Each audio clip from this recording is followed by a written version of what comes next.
Well, good evening, councillors, and welcome to this meeting of the Strategic Scrutiny Committee, which has been undertaken virtually again in accordance with the enacted government legislation regarding the continuing coronavirus pandemic. Before we start the meeting, I have to remind members of a few things.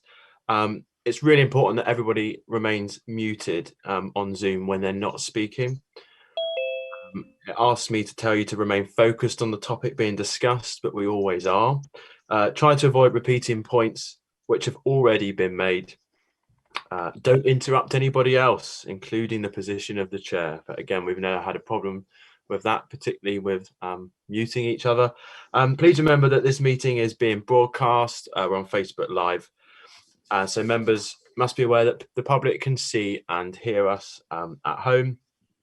And I know some cats have become famous online, but try and keep any distractions off camera if possible. With that in mind, can I ask Mark Devon from Democratic Services to do a roll call, and we'll see who's here and who sent in apologies. Thank you, Chair. Could I ask councillors in attendance, please, to please state you're present when I call your name? Councillor Sills. Present. Thank you. Councillor Newby. Present. Thank you. Councillor Atkinson. Present. Thank you. Councillor Branston, I don't believe has arrived yet. Councillor Buswell. Present. Thank you. Councillor Hannaford, I don't believe is here yet. Councillor Henson. Present. Thank you. Councillor Lamb, I don't believe is here. Councillor Diana Moore. Present. Thank you. Councillor Jemima Moore. Present. Thank you. Councillor Owen. Yeah, present. Thank you. And Councillor Packham. Present. Thank you. And I'll just do a roll call of officers in attendance as well. The Director of City Development, Housing and Supporting People, Bindu Arjun. Present. Thank you. Director of Net Zero Exeter and City Management, David Bartram. Present. Thank you. We've got the Director of Communities, Culture, Leisure Facilities, John Paul Hedge. Present. Thank you. Director of Finance, Dave Hodgson. Present. Thank you. Service Leader, Environmental Health and Community Safety, Simon Lane. Present. Thank you very much. Corporate Manager of Democratic and Civic Support, John Street. Present. Thank you. And we have myself, Sharon Sissons and Howard Bassett as Democratic Services Officers in attendance, and we are quorate to proceed, Chair. If I just may as well, just to confirm that we have councillors Bialik, Sutton, Fole and Morse in attendance as well. Thanks very much, Mark. That's really useful. So the next item of business is to look at the minutes of the previous meeting we had, which was on the 24th of September 2020. Are members who are present at the meeting happy to approve these minutes as a correct record of proceedings? A hand in the air or a nod will be fine. Excellent, fantastic. That's all approved. Unless anyone has got any comments to make. Sorry, it's hard to judge what's a comment and what's approval.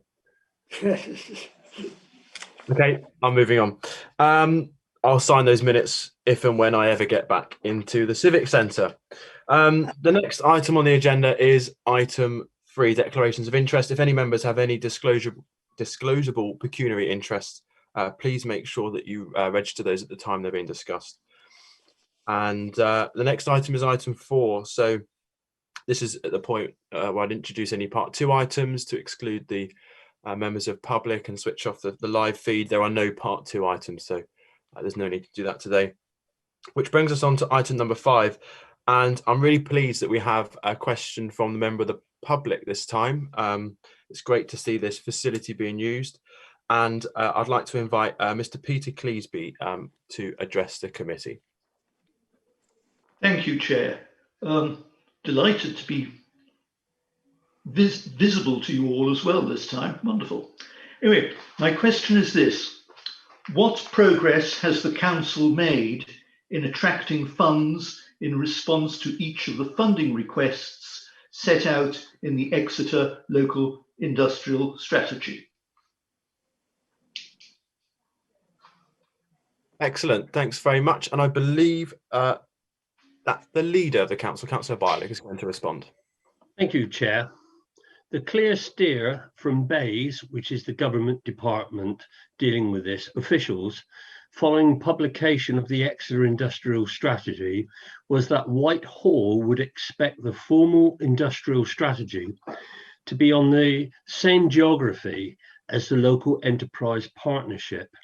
For example, Devon, Somerset, Plymouth and Dore Bay authorities. The Exeter Industrial Strategy has been used to inform the production of the Heart of the Southwest Local Industrial Strategy, with its focus on clean growth and Exeter's opportunity based on data in climate environmental sciences.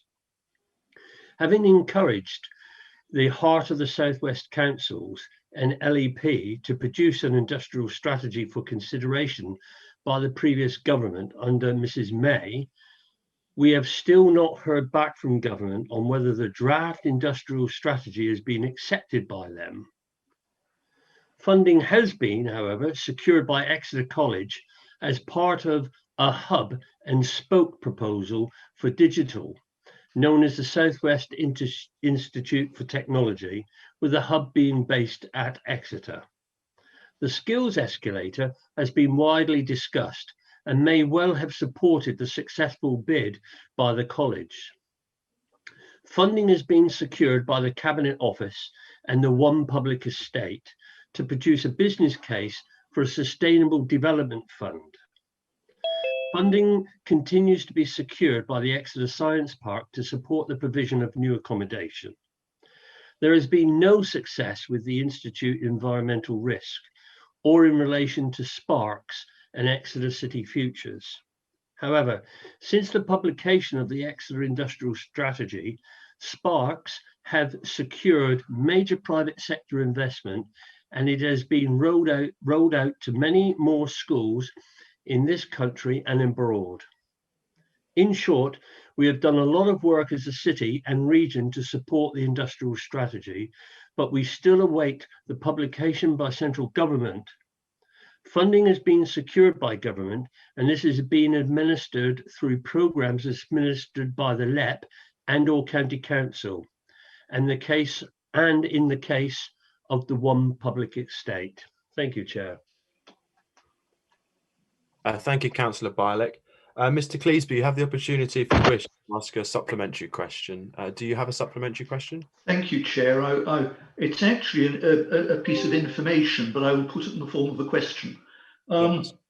That was all very encouraging. Thank you, Councillor Byerley. Is the leader aware that, in fact, the business department seems to have altered its policy and is no longer going to sign off local enterprise partnership plans, and that our LEP, the House of the Southwest LEP, is actually going to proceed to publish, I believe, or I'm told, fairly soon? Yes, thank you, Chair. Well, first of all, yes, another indication that central government not quite sure on what they want to do next, Mr. Cleesby. Agreed. We have been pushing, as you know, I now sit on the LEP board representing the Devon district authorities, and we've been pushing for the publication of the industrial strategy. And we believe that it is a unifying document in the Southwest. It's disappointing that, in view of their devolution arguments, which have now been set aside for the duration of this Parliament, that they're not looking harder at what we're trying to do.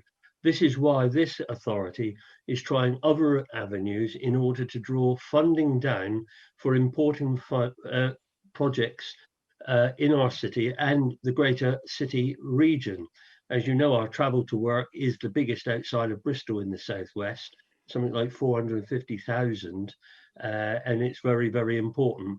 So that's a good question, and if you pop along to the public section of the LEP board Mr. Cleasby, this is also would be a very good question for you to put to the rest of the LEP. And on this occasion, we would be on the same side, pushing the LEP and central government for this. Thank you, Chair. I like to think we're usually on the same side. Yeah, always pleased to encourage you. Thank you, Chair. Thank you very much, Mr. Cleasby. And as I said, it's a real pleasure to have questions from members of the public. I believe now it sounds quite draconian, but you'll probably be removed from the call. But it is.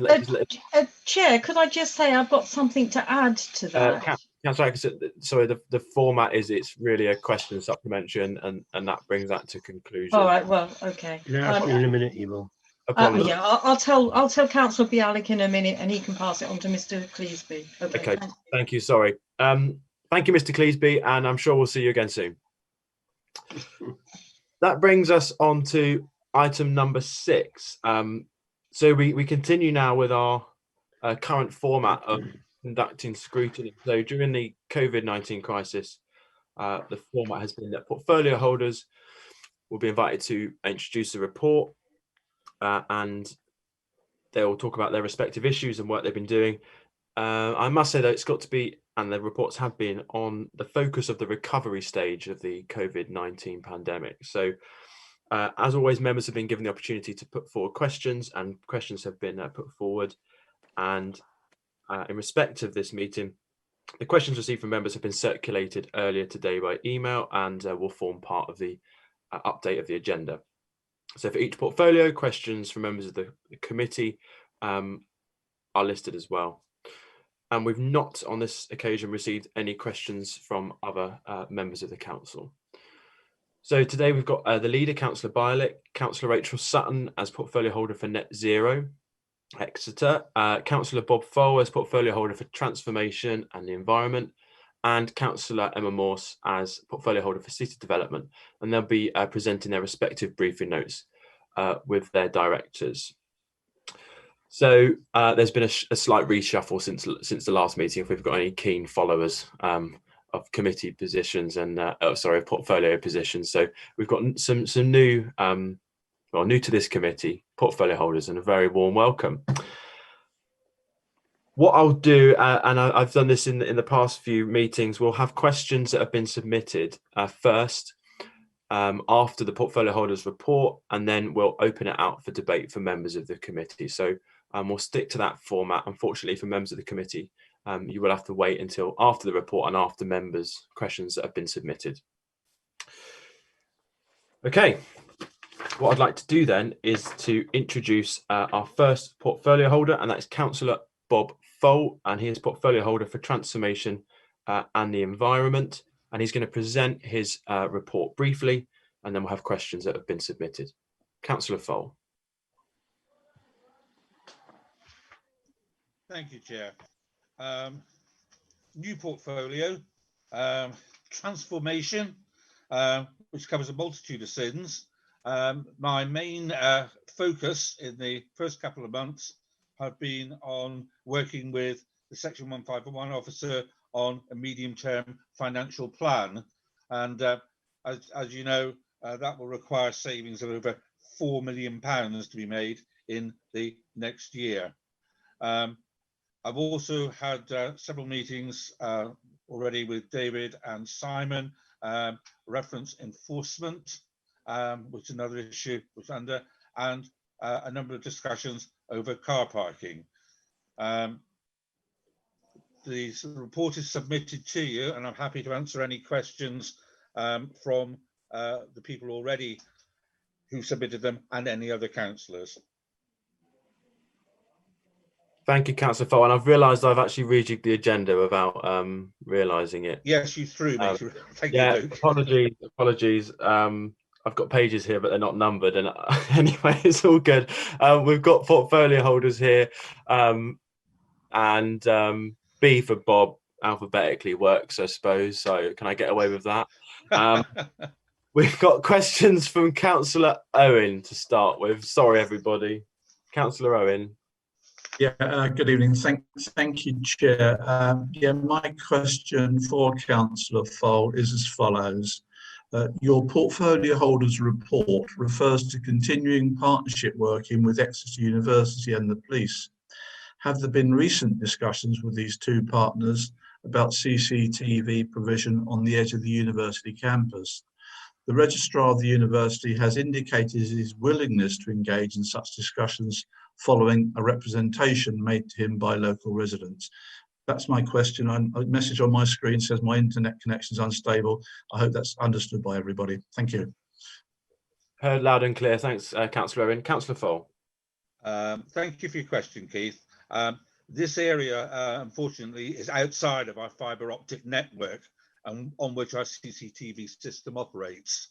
Therefore, the costs of connecting any additional cameras would be extremely large.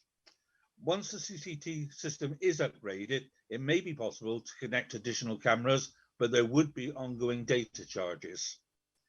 Any cameras, if placed now, would have to be standalone ones or managed by others. Thank you very much. Councillor Owen, do you have a supplementary? Yeah, I do. Yeah, thank you. Yeah, thank you, Councillor Fole, for that answer. Now, since submitting that question, I heard, in fact, earlier on today, another issue is the fact that it may be Devon County Council that would need to be involved in these discussions as well, bearing in mind it's actually, we're talking about a highway as part of this issue about which I raised. So have you anything to add to that at all about County Council's involvement in any discussions that might take place in the future? I'm sure we'd be delighted to negotiate with the County Council, particularly if they've got some funding streams for us, Keith. When we're looking at that proposed £4 million deficit and how we're going to make that up, the CCTV is highly desirable, but highly expensive as well. So maybe the County Council has some wads of money there. Okay, we live in hope. Thank you very much, Councillor.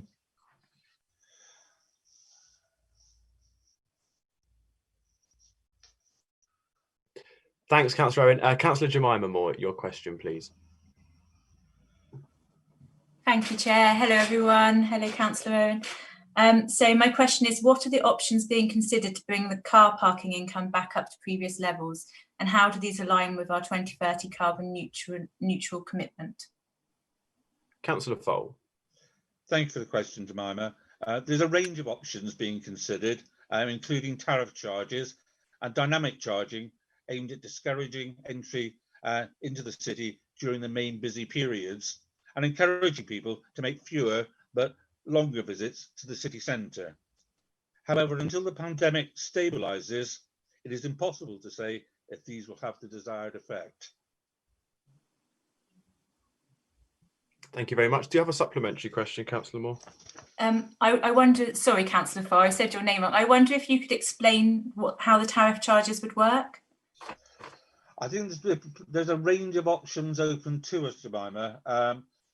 I mean, I, for instance, have been looking at similar charges from compact cities with relatively sound economies, such as Chester, Bath, as well as Exeter, to see what they're doing. We could look for a straight increase. That might probably be too simplistic. It may be we're considering a staggered increase according to distance and historical usage. There may be scope for weekly or monthly parking tickets being made more widely available. So there's a range of options out there, but it's going to be difficult to recoup the level of money that we are currently losing during the pandemic. Thank you. Thank you, Councillor Moore. Councillor Diana Moore, your question to Councillor Fole, please.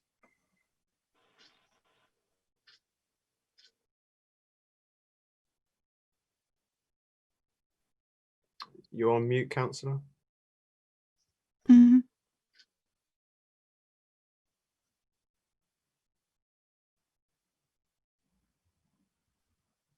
Apologies, Councillor Moore, you're still on mute.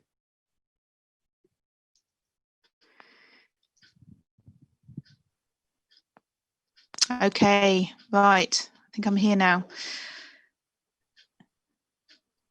So this question follows on from the previous scrutiny meeting about the outcome of the VAT review in relation to the insourcing of the leisure services.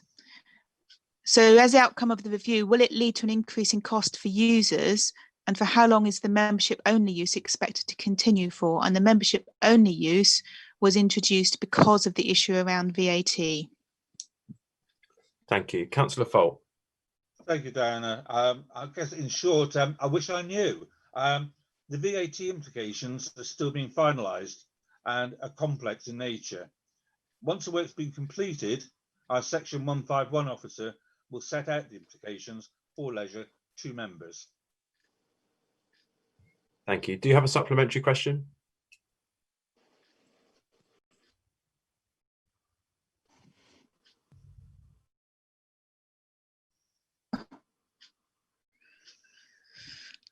Right.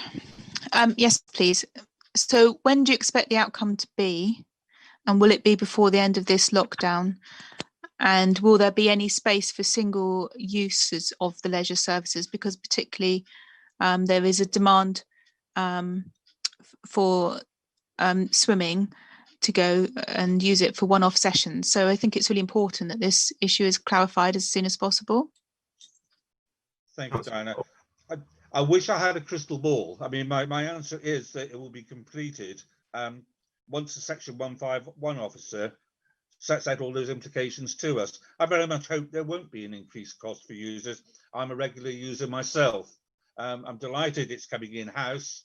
I would hope that that would not result in an increase and would improve in an improved facility for all of us, including myself. But it's in the hands of the 151 officer as to when he completes his report, Diana. Thank you very much, Councillor Folt and Councillor Moore. So those are all the submitted questions for Councillor Folt. I wonder, do any committee members have any comments or questions to ask of the portfolio holder?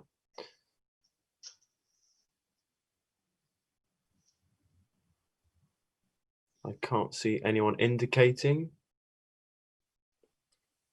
Okay, fantastic. Thanks very much, Councillor Folt. It looks like you can go and have your tea a little bit earlier than expected. Thank you, Councillor Searles. I'll stay with you. Oh, yeah. Okay, lovely. Thank you. I'm going to go back to the original agenda then, and we're going to carry on now with the leader, Councillor Phil Bialik. So apologies, Councillor Bialik, you should have gone first. If you could now introduce your report, that'd be lovely.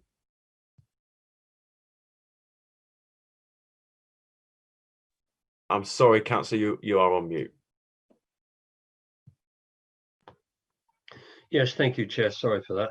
You have got the report in front of you. The main areas I would like to think that members would be focusing on is the Build Back Better report that we put to Executive on the 3rd of November, the recovery document which will also go to full council next month, and then draw your attention to the latter pages of my report, which demonstrates and tells you of the work where I've been involved with on recovery strategic and also internal, which tells you the level of the meetings and what I'm up to. But happy to take any questions. Thank you, Chair. Thank you, Leader. So we have several questions which have been submitted. So we'll start with Councillor Diana Moore's first question, please. Livable Exeter. Thank you. Okay, so when will the approach for engagement and involvement of the community at an early stage and the strategies for continued community engagement and involvement be published? Councillor Bialik. Thank you. High level city engagement in relation to the Livable Exeter programme was originally planned to have continued over the course of the past months.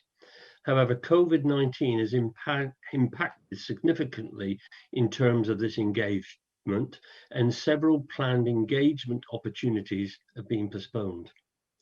Livable Exeter has nonetheless sought to support several initiatives which have been developed during the COVID-19 and a website for Livable Exeter now exists to provide residents with more insight to the programme, its aims and ambitions.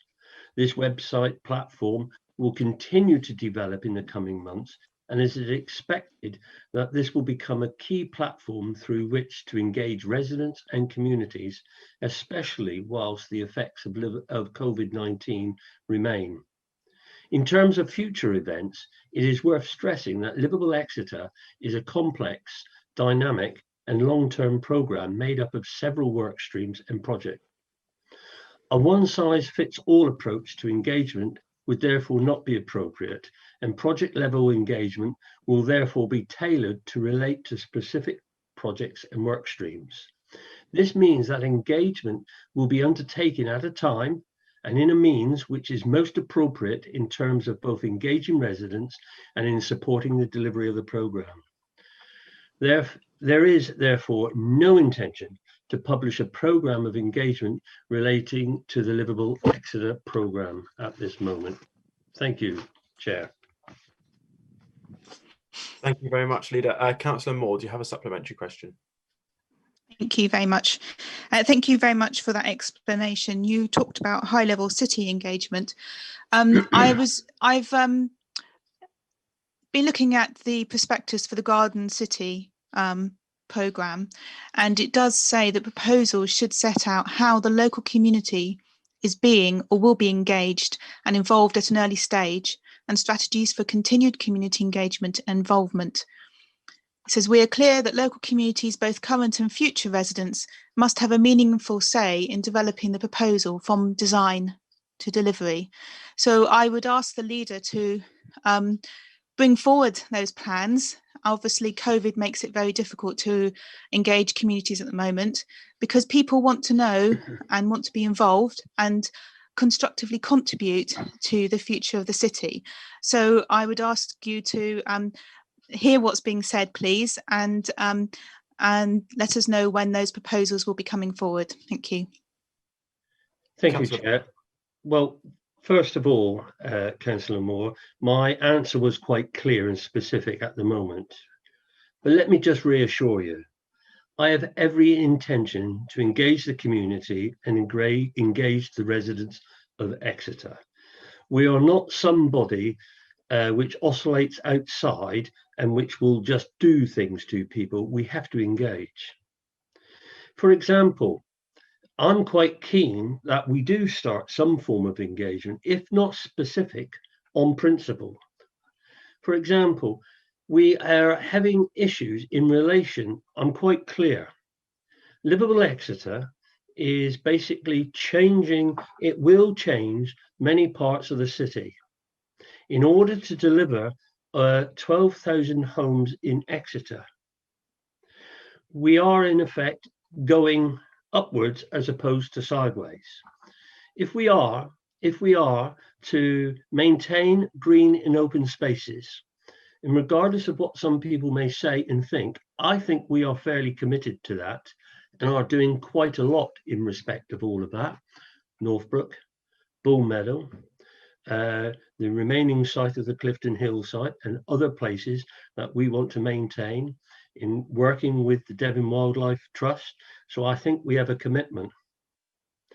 There is only one way for us to go, unfortunately, if we are to maintain open and green spaces and also deliver on the much needed homes for Exeter residents.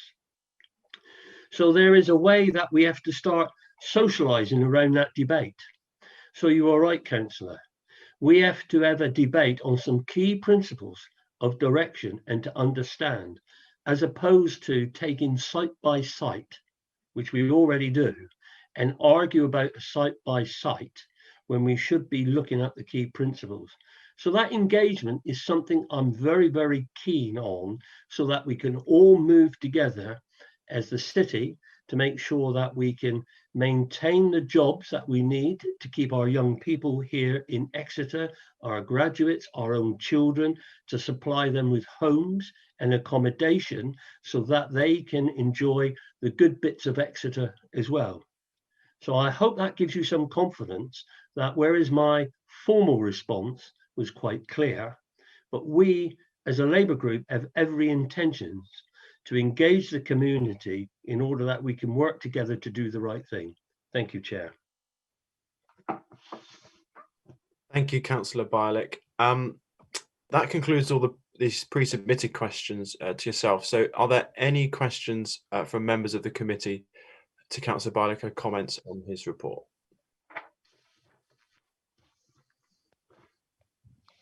No hands raised, Chair. Okay. Then I'll thank Councillor Bialik for his report and for answering those questions.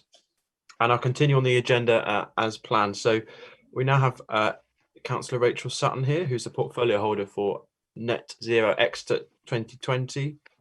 That should say 2030, I think, shouldn't it? Yes, Yeah. yes, it should. Apologies, because that I mean, your job's almost done, which I don't think it is. What we'll do now is go through questions. Your first question is from Councillor Jemima Moore. Oh, no, we won't. Apologies. Sorry, you have a report to introduce. I do. Councillor Yes. Sutton. Thank you, Chair. I shan't be very long because obviously the report was published with the agenda papers, and I'm sure everybody's had a thorough look at it. But there's quite a significant chunk of the report dealing with the work of Exeter City Futures and the collaborations that are going on between the City Council and Exeter City Futures, and also the University of Exeter as well. Further down, there's a section talking about the development of the skills agenda, and that is including addressing low carbon construction and retrofit skills, which if anyone's been following the national news recently in the last couple of days, is actually coming to the fore at last. Seems to be getting a bit more government attention. There's a section on Kickstart, and I see that there's a detailed question coming up on that, for which I've got statistics. And talking about digital skills as one of the key asks of the City Council's recovery plan. Building Greater Exeter, and as people I'm sure will understand that because of lockdown, that has changed focus slightly, but we have created a number of assets to support schools in promoting careers in construction, and that I'm told is going very well. There have been virtual events and an education hub and YouTube channel on which videos are being shared. And finally, the Devon-wide Climate Emergency Response Group has, and the Net Zero Task Force have both continued to meet, and the groups have sought to ensure that these plans have green recovery embedded from the very start. And very shortly, there will be consultation starting on the Devon carbon plan, so that should be coming next month and running through into January. And I think I'll leave it there, Chair, if that's okay, and deal with any questions that members might have. Thanks very much, Councillor Sutton. Now I'd like to introduce Councillor Jemima Moore, please, to ask your question. Thank you, Chair. My question is, I joined one of the Exeter City Futures open conversations, and it was great to hear about the work of different groups across the city to protect and promote our green spaces. It felt very much like an introduction without time in the meeting to discuss further actions or collaboration. I'm not sure if this was the same for the other conversations. Did any plans for future actions come out of the conversations? Is there the possibility for future meetings for each conversation area with a focus on collaboration and future actions?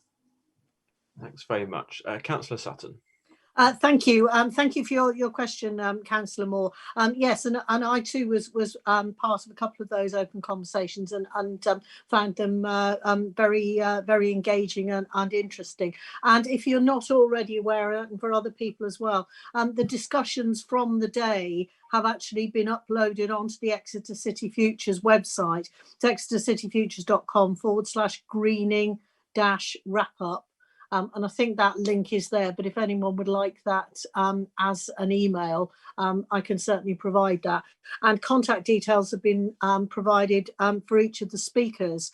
And the idea of that is to encourage participants like Councillor Moore to engage directly with the speakers if they have any potential opportunities or wanted to start innovating collaborations.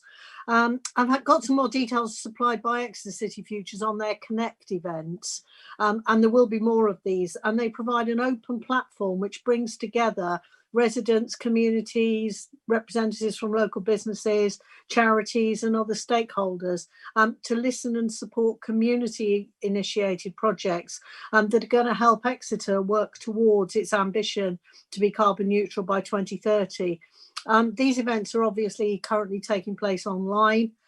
They're starting with 5-minute pitches and then moving to breakout rooms where presenters can take questions and hold discussions about their projects. And it's hoped that this format is going to offer a creative and collaborative environment that will foster that community engagement of Exeter change makers.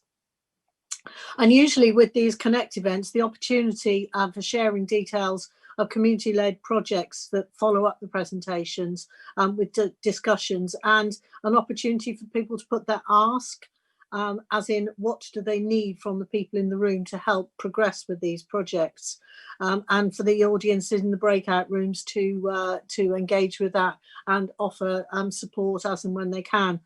And this is providing opportunity for projects to connect the people with the ideas with the people with the resources, and to stimulate collaboration and inspire others to devise similar projects at the same time. And again, sometimes remarkable collaborations come about because people actually meet in these events who might not otherwise meet. But the Greening the City Connect event, more time was given to presentations, which meant they didn't quite get into breakout rooms. So again, it's about taking up the opportunity to engage with those speakers. And just to say that these events are being supported through a grant from the National Lottery Community Fund. Exeter City Futures has recently launched an online community to aid discussion and collaboration for those people in the city who want to be part of Exeter's progress. And again, there is actually quite a detailed link, which I won't read out because it won't make sense. But again, I can supply that in an email. But Exeter City Futures has indicated they're always happy to explore how their team can further facilitate the chance to form collaborations, to develop action plans and connect people and ideas where they positively impact on Exeter's ambitions to become a carbon neutral city. They continue to meet with community groups, businesses, academics and others who are keen to find out how Exeter City Futures can support their net zero plans and to enable connections with people, resources and ideas. And should Councillor Joanne Moore or indeed anybody else, anyone watching on the live stream or other councillors require any further details or wish to discuss the above, Exeter City Futures have been more than happy to set up meetings for you. So please do take advantage of that offer. Thank you.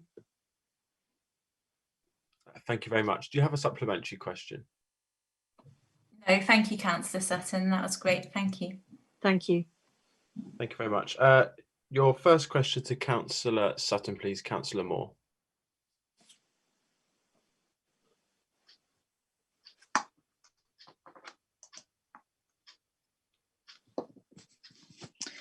Thank you. It's about the net zero work. So it's good to hear you working with the university. Is this work covering how the emissions from both the city's development and the recovery plan can be offset over the next 10 years? And if not, who will address this and when will it be addressed? Thank you.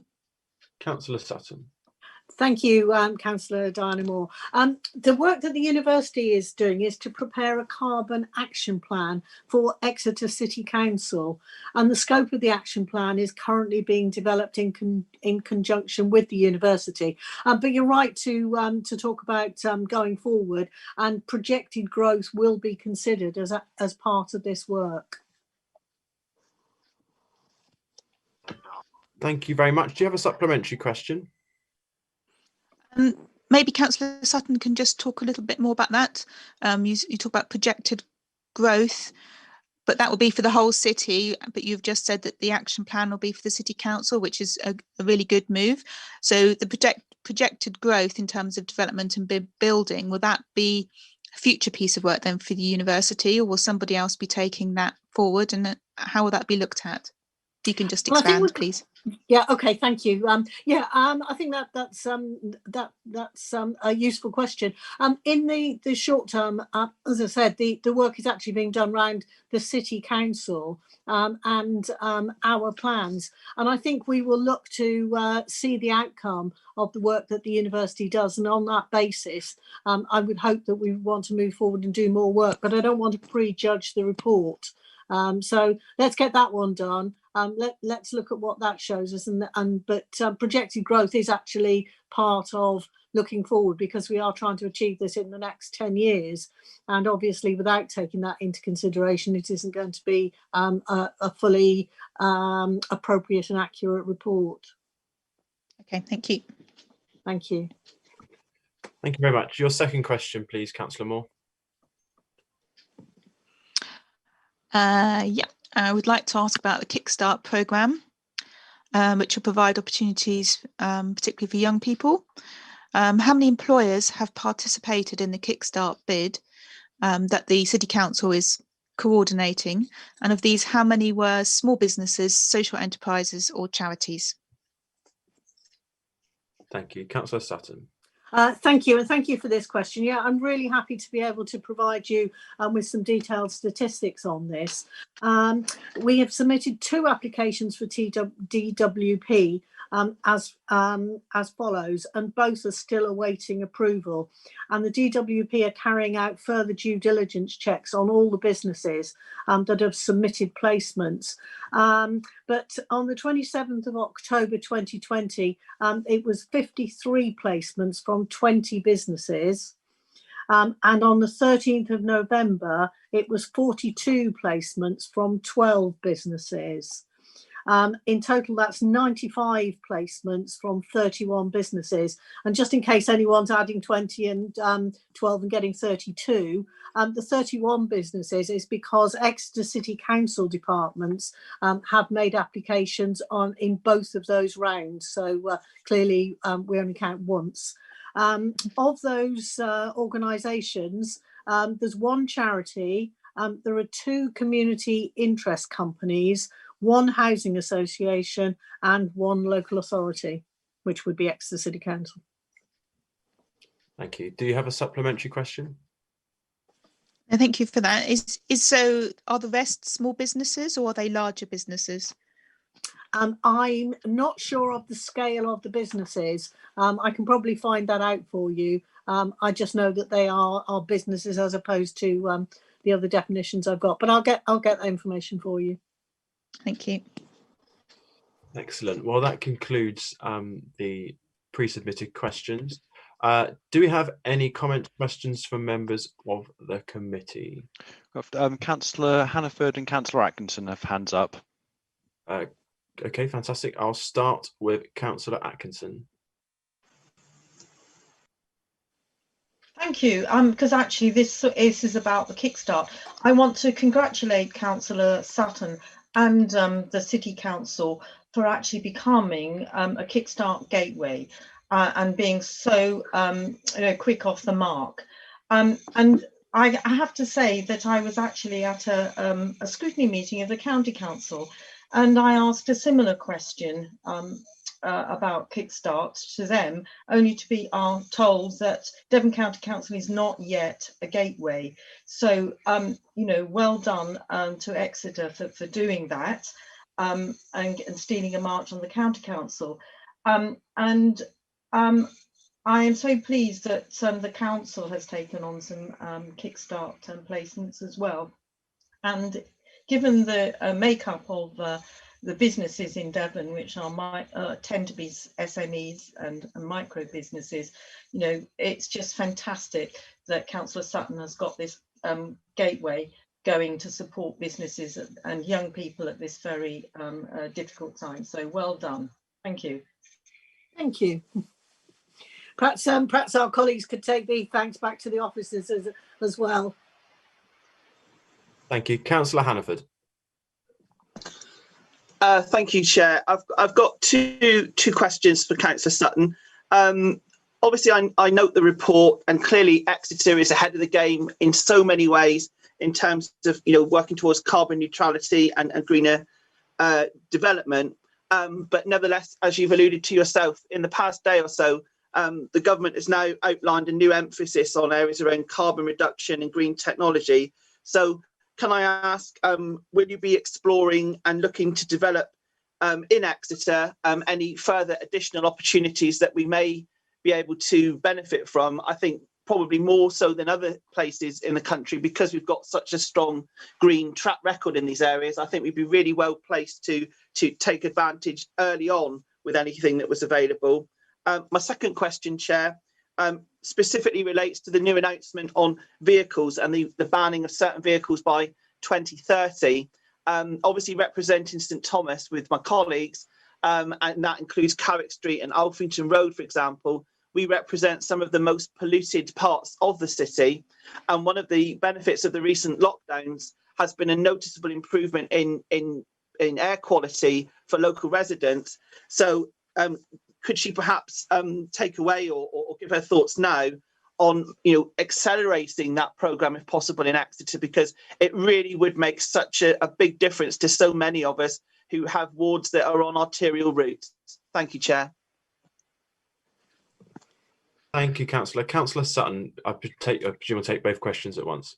Yeah, I'll do both at once. Thank you. Thank you, Councillor Hannaford. Yeah, I mean, in terms of the answer to your first question is, you bet we will be. But as with all government announcements, the devil is going to be in the detail, and I don't think we've actually seen the details to back up the big announcement. And as like me, you'll be only too well aware that there is sometimes a tendency to kind of recycle the same money that's previously been announced. So we will be taking a good hard look at that with our kind of slightly sceptical view. But if there are opportunities in there that we're able to address, we will be, as you say, hopefully at the front or very near the front of the queue with our hands up, because anything we can get from national government to help us with this, and in lots of ways they are playing catch up, because there are a number of things that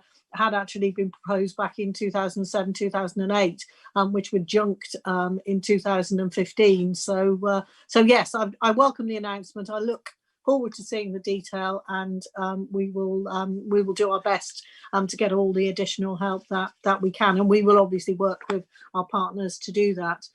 In terms of air quality, yes, it's yes. It's a constant thing, isn't it? And it's very much about educating people. And I know you do your bit, because you aren't a car driver, unlike a lot of the rest of us. But yeah, we want to work with our local residents, and we want to make sure that where they're able to buy either hybrid or electric vehicles, that we can work with the county council to make sure that the appropriate charging points are there in car parks and where people want them at home, so that they can take advantage of that. But it is tricky, as I say, and we are reliant on you and your colleagues up at County Hall to actually push the Highways Authority as much as you can on this, because they have control over a lot more of the levers of power than we do, but we are anxious to reduce congestion in the city, and the consequence of that will be better air quality. Thank you. Thanks very much, Councillor Henson. I've seen your hand raised. Is you indicating to speak, or is that is an indication? Is it, or are you just waving to me? I can't work out what you want there. You have to just speak to me, unfortunately. Anyway. I'm not muted, am I? No, I did my hand. I've just rested my hand. Sorry, don't worry. Okay, lovely. Okay, I was just resting my hand, pushing the cat away. Sorry, don't worry. Carry on. Any other questions for Councillor Sutton? Okay, lovely. Thanks very much, Councillor Sutton. We now move to Councillor Morse. Now, you've got no pre-submitted questions, but you have a report for us to introduce. So I hope for you that may spark some questions for you, but over to you to introduce your report. Thank you. The report is in front of you. As you're all aware, I'm new to this portfolio, and I just wanted to say some thank yous. I was always a bit gushing about officers before in the supporting people area, but it turns out we've got really good officers across the whole of the council, and planning is no exception to that. They have been really helpful at quite a difficult time and in the middle of quite some big issues, bringing me up to speed and sending me out with all the information. But I'd like to I always say thank you to Bindu because she's great, but I'd also just like to say thank you very much to Roger Clotworthy, Jean Marshall and Catherine Smith, who have been involved in some really big things that are going on at the moment and have made sure that I've gone into every meeting I've gone into well briefed and well informed. So shout out to the planning department, who are all great, but those specifically have helped me. So back to the report. The services continue to provide planning information and carry on with our job basically during the whole of lockdown. It was necessary at some points to stop site visits, but we are now continuing to do them where it is safe and possible to do so. And most of the staff are working from home, so it hasn't had a massive impact on our service at all. During this time, not related to COVID, but during this time, this Greater Exeter strategic plan ceased to exist. And we are now working at a way forward with that. The proposals for how what that might look like as we work with other councils under our duty to cooperate. There should be a report coming to executive in the not too distant future, so everyone can get to have a look at that and see what that sort of looks for us. There has been initially during COVID, there was a fall in planning applications, but those are back to pre-COVID levels. You've got a table for comparison, but I'm not going to read lots of numbers at you because that's not particularly constructive, I don't think. There have been relaxations from government on the restrictions to supermarket deliveries and work on building sites. To my knowledge, we've had 2 requests so far submitted to that. One has been allowed and one has been refused, but I couldn't give you the details. What else have we got? We have moved online like everybody else for planning committees, delegation briefings and the planning member working group, and largely those have been successful, but we have the same issues of every other meeting, which is whether we're muted, unmuted, whether our camera's on, whether our camera's off, but we are getting there. I think we're getting to the end of it. And basically everything's in front of you. I present the report and I'm happy to take any questions, although I might not be quite up to speed enough to answer them, so I might rely on my director to help with some of them. I think you should have more faith in your own ability, Councillor Moore. We do have a question from Councillor Hannaford, and then I can see Councillor Henson is now raising his hand. So we'll start with Councillor Hannaford. Thank you, Chair. Councillor Moore, so I'm going to put you on the spot and also give you the chance to get on your soapbox at the same time. As with other local city council members, I'm still getting a regular stream of emails from local residents raising their concerns about the planning paper that's going through Parliament at the moment, which would seek to radically revolutionise the existing Town and Country Planning Act. It's just to really get your feeling or assurance in terms of, as a local authority, how are we engaged in that process? Because as per many of the people that are emailing us, I have a concern that, appropriate planning restrictions could well be removed and it could turn into a sort of developer's charter with a presumption for development, which I think would, have a hugely detrimental effect on the development of the city, but also the whole planning process. Your thoughts, please. Exeter City Council submitted their response to the white paper at the end of October. I had final sign off on that.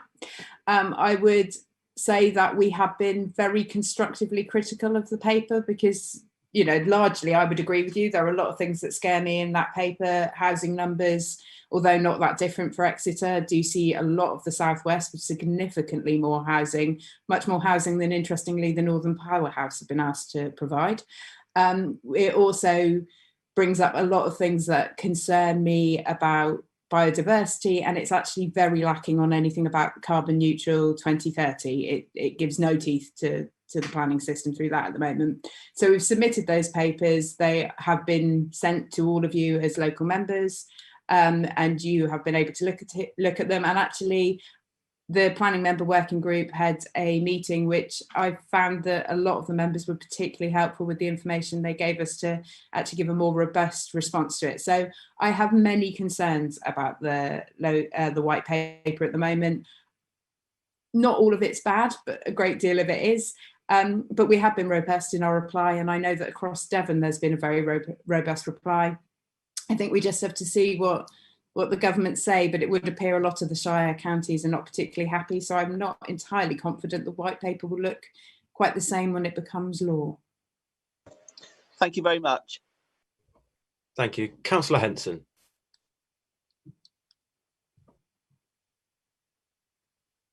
Can't hear you, David. Sorry, Councillor. Yeah, you have to unmute yourself. Always got it the wrong. I'm unmuted now. Yep. Okay, it's about the relaxation of existing hours for supermarkets and building sites. These are always a small problem for people who live nearby. I understand, well, of course, we all understand the problems associated with the corridor and what's going on at the moment. And in actual fact, all I'm going to ask is, are the councillors in the respective areas being told of when their premises are changing to when they're being allowed to operate under these circumstances of opening out late, and also for the builders to start building early or late? I honestly don't know the answer. It's just keeping people informed. That's all I'm trying to do. No, I just don't know the answer. With only 2 cases, I imagine there's only a very small part of the city that's been affected by it so far. I'm going to ask the director, Bindu Arjun, but I think she might need to ask someone else, and we might need to get back to you, but we'll find out. Okay, thank you very much. Thank you. Thanks, Mr. Chairman. Bindu, feel free to come in. I was just going to say, Chair, thank you. Obviously, in terms of relaxation of hours, one of the things we do is very thoroughly look at what the impact will be of any requests that are made for us, which explains why we've only approved 2 so far. I'm afraid I don't know the answer to the question, but what I will say is if we don't inform ward councillors at the moment when we agree to extend the hours, there's absolutely no reason why we can't do that going forward. So happy to put that in place. Thank you very much. Thanks, Mr. Chairman. Thank you, Bindu. Thanks very much, Councillor Henson. Councillor Owen. Yeah, thank you, Chair. I've got a question actually on the same subject that Councillor Henson's just asked about, and I've got a possible answer to his question, which Councillor Bindu able to answer. As has been mentioned, there have been 2 applications for extension of hours at construction sites. One of them, I believe, was in my ward, and I wasn't informed by the council about unless I've forgotten it or overlooked it. But I don't think I was informed by the council about them having allowed the extension of the hours until I got a complaint from local neighbours about it, saying what's going on, why are they working there, who has allowed this. My question really is a follow-on one, in that apart from the one I'm aware about with complaints, have there been other complaints to the City Council arising from them allowing extended hours for these 2 construction sites? Councillor Moore. Again, that's something I couldn't give you an answer to off the top of my head because I won't have dealt with the complaints, but either Bindu knows the answer or we will be able to get back to you, Keith. Again, Bindu, feel free to come in if you wish. I wouldn't have that level of detail, Chair, because if we receive complaints, obviously we would have dealt with it within the service. But I'm more than happy to come back to Councillor Owen with the answer to that. That would be very helpful. Hopefully complaints will be easy to look up on a register. It won't put officers to too much work. Thank you very much, Chair. Thanks very much, Councillor Owen. Well, I can't see anybody else wishing to speak. Oh, Councillor Moore, Chair. Is this Councillor? Oh, Diana Moore, sorry. Diana Moore. Thank you. Chair, I'd just like to have it recorded for the minutes that I submitted for 3 questions in advance based on the reports which were disallowed, and one including the content of the recovery plan. So I'm very disappointed about that, and I would like your clarification on when I will receive answers to my questions. Thank you. Thanks, Councillor Moore. As this isn't a question to Councillor Morse, I'm sure that myself and yourself and John Street can have this discussion outside of the meeting. Obviously, just for context for those at home, all questions that are sent in are subject to approval essentially by both the chair and the deputy chair, and that is essentially cross-party in company with officers as well. So it was agreed early in the week which questions would be accepted, and we were quite strict this time on it being linked to the COVID response. So as I said, I'm happy to have this conversation outside of the meeting, but if it isn't a question to Councillor Morse, Councillor Newby. Thank you, Chair. Have you finished with Councillor Moore? Can I just, yeah. So Councillor Morse. Before you finish on Councillor Moore, can I say, Luke, sorry, yeah, no, please do. On this point, those questions submitted, although being ruled out by democratic services, not by myself or anybody else, I will ensure, together with your good selves, that Councillor Moore gets a written answer to those questions. There is no way we want to keep anything. As to any time you feel you need to ask something, you can always ask. We've got ways of asking the questions. There is no way that we want, for example, you do not have to wait until, is it the 20th of January for the next scrutiny meeting to ask a question. I mean, you know, the Royal Mail moves faster than that. You can get a reply from us. Please ask us the questions, Councillor Moore, and we will try to give you the replies. Sorry, Chair. No worries. Councillor Newby. Yeah, thank you, Chair. I was going to say, Councillor Morse, I've had quite some issues with residents on a site which I will not name. Would it be prudent for us as the planning authority just to give the applicants a little heads up by saying notify your residents of what's going to happen? Because this is what they've been moaning about, is the lack of communication, and it's like pulling teeth. I've tried emailing the companies, and you very rarely get a response. So the poor souls who are living on site and local to it are coming to us as their councillors with these complaints. So would it be prudent just to put an addendum to their paperwork saying, please keep your residents abreast of what you're doing? Thank you, Chair. I'm sure it's something that we can look into for you, Councillor Newby. As you know, as a former member of the Planning Committee, there are certain regulations on conditions that can be added to planning applications, and we'd have to check out whether those fit into those sort of things. But I'm sure it's a suggestion we can have, and without sharing too much here, you know, talk to the officers now if you think there's an enforcement issue or whether there's something that needs to be done. They may be able to help you. Yeah, I don't think it's enforcement. I think it's purely the fact that there's no communication between the developers and those who have bought on site and those that surround it. I think that's all it is. But thank you for that. I appreciate it. Thank you. Obviously, the council is limited in what power it has in those situations because it is a private developer and they have their consent. But I'm sure it's a conversation that we can at least try to have with them. Yeah, that's great. Thank you ever so much. Thank you. Thank you, Chair. Thanks, Councillor Newby. I can't see anybody else wishing to speak. And unless Mark has anybody on his list. No, there's no other hands or blue hands up, Chair. So there's no other questions. Thanks very much. Well, that actually concludes the business of today's agenda. Thanks, Emma, Councillor Morse, for your time and all the other portfolio holders for your responses. This is the last scrutiny of this year. All I'm going to say is I hope you can enjoy Christmas as much as we're allowed to. And let's just hope this time next year will actually be face to face. But who knows? Thanks everybody for all your time, and a Merry Christmas and a very Happy New Year. Thank you, Chair. Well chaired. Well chaired. Thank you, Luke. Goodbye, everyone. Thank you, Chair.